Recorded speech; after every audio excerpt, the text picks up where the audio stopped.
The Maryland General Assembly, which ended its sessions earlier this week, was declared by Governor Larry Hogan as the most successful and bipartisan session since he became governor. It certainly was one of the most active. From police reform to addressing social programs, this legislature passed numerous bills into law. Here with us today is former House of Delegate member Maricé Morales to discuss what could be described as a landmark shift in police reform. Maricé, police reform was the major item on the agenda this year. The resulting legislation includes limits on police use of force, creates a civilian-run disciplinary process, creates a statewide investigative unit to investigate police shootings, opens up personnel records to public scrutiny. This is all a very big agenda, but why was it necessary? Absolutely. Thanks, Casey, again for the invitation. And we know that the General Assembly, they worked on over 2,500 bills this session. And as a former member of the Judiciary Committee, a lot of these bills were in the works for over almost, I would say even a decade. So these bills were necessary, Casey, for different reasons.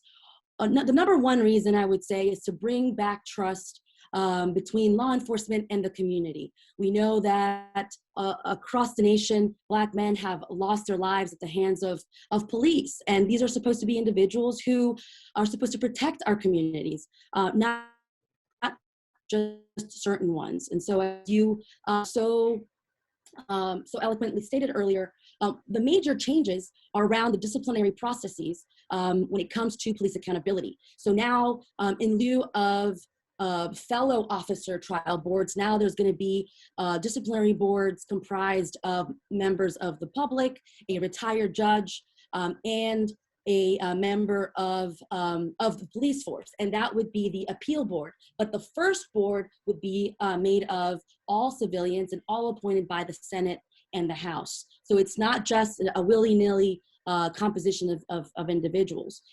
Furthermore, we also know that there was this was a great change in terms of legal standards now for the use of excessive force. Law enforcement will have to use proportionate and necessary force in order to prevent imminent harm or danger to themselves or others. And then lastly, one of the big changes as well is to the no-knock warrants, the no-knock warrant rule. Now an officer will have to demonstrate that by knocking into somebody's household that they would endanger the lives within them or themselves. So a lot there to unpack, Casey, but like you well said, it's a victory. Of course, there's still a lot of work to do, and I want to commend one of my personal mentors, Senator Jill Carter, and also one of our Montgomery County delegates, Gabe Acevero, for their phenomenal work this session. Well, I'd like to address some of those items with you, but I'm just going to go first to another couple of set questions for Mark and Ron, and then we'll circle back because, you know, not all of the things that were passed some of them were very controversial. And Mark, in addition to the aforementioned changes, the most controversial change was the repeal of the Officers' Bill of Rights. And there are many that feel that this is going to discourage people from joining the police and force police members to resign, particularly coupled with some of the other changes that Maricé just talked about. Well, I kind of want to acknowledge, first of all, that there was bipartisan support for some of the changes. And what were controversial were some of the ones, such as the one you just mentioned. For example, on the Policeman's Bill of Rights, I would support if there's been a determination that a police officer has done something wrong, that ought to be disclosed, that ought to be open. But that's not what was done. What was done was the record of all complaints and the personal records of the files are made available. And that's an area where I think there was really the most heartburn, since police officers are sometimes the target of completely scurrilous accusations. And if that's been determined, I'm not sure that should necessarily be made public. And I think that's an unfortunate aspect of these provisions. If I may, I would just respectfully respond that the reason why the public should have access to all complaints is because, for example, in the death of Anton Black, the individual whose name the act was named after, he in that instance, the officer had more than 24 of complaints, and that's why the legislature and the wisdom decided in that. But it's my understanding that the public would have access to it when a complaint arises. Not just the complaint that, let's say I'm complaining against an officer, and not just that complaint, but I could have access to, if it's and that's because if it's a repeat officer, right, we should know that. So, well, certainly if a determination is made that an officer has acted wrongly, if this process of review is so effective, then presumably they're able to make a determination that a complaint is not valid, and that's where the record ought to be kept private.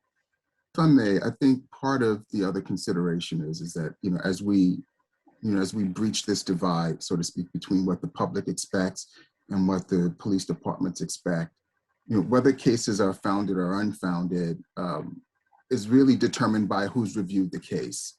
So as we move forward, citizen intervention and participation will likely decrease the amount of incidents that we see, and we'll be able to dispense with the other cases that didn't have citizen participation that in a lot of people's eyes deserve a little bit more scrutiny.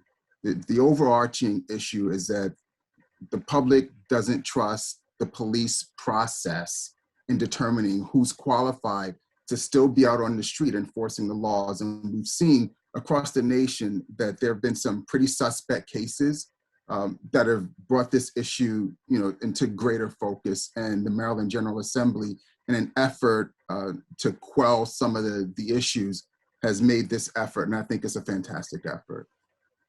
Well, even though it might, it doesn't come without some trepidation, because it's very subjective at times when what is the standard, as Delegate Morales described, for excessive use of force. When is that force permissible? Some of these things get to be very subjective in their own nature, and also, coupled with the fact that you've repealed the Officers' Bill of Rights, it would make one pause as to whether or not law enforcement is the career they should go into, or whether or not law enforcement in the state of Maryland is the career they should go into. I think that if people are committed and it's the kind of work that they feel in their heart that they need to do, that they'll still do it. Hopefully this effort helps us to get a better representative police department. And we know that within the police department, there are those who view some of their peers' activity as questionable, and they don't want those police officers on the force as much as the rest of us do. So you all see, but Ron, we do see the differences between different jurisdictions as to the capabilities of those police forces, and most of the time it comes down to training. Right. And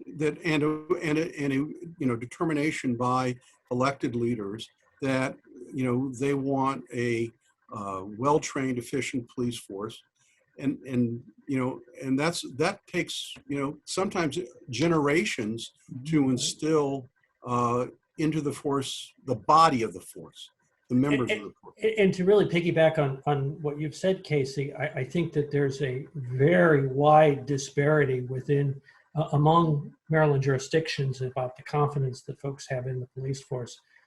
Frankly, with the gun task force and what have you, with riding rough with Freddie Gray, there's very good reason to be suspect about the Baltimore Police Department, and also Prince George's County has had its share of problems, but they're not typical, or they're not characteristic of really police forces in other jurisdictions. And unfortunately, this law was presumably, or seems to be, written to address the jurisdictions with the problem, as opposed to the forces that really have not had quite as many. So I'm going to give Delegate Morales the last word on this. I take it from your earlier comments that you're quite pleased with the passage of this bill. I am, Casey, and I'll just end with on a positive note. Just so you know, the General Assembly did want to make sure that law enforcement in general, that they know that we do appreciate the sacrifice, and for that they actually set up a scholarship fund to cover up to 50% tuition for individuals across the state that would like to pursue a career in law enforcement. And I think that's really to show that, you know, the legislature's intention is not to discourage anybody. Of course, law enforcement officers are, you know, our community leaders, our heroes. This reform is just for, you know, in the unfortunate situations when we have individuals not respecting the life of many community members. So I would just end it at that, Casey. Well, thanks so much. I mean, it's an interesting. I mean, we're going to see the changes take effect and hopefully result in a positive gain for the entire community. I want to thank Delegate Morales for being with us today. And as we go to break, when we come back, grab your wallets, everybody. Local governments gain greater authority and, of course, flexibility in setting rates for income taxes. Just stay tuned.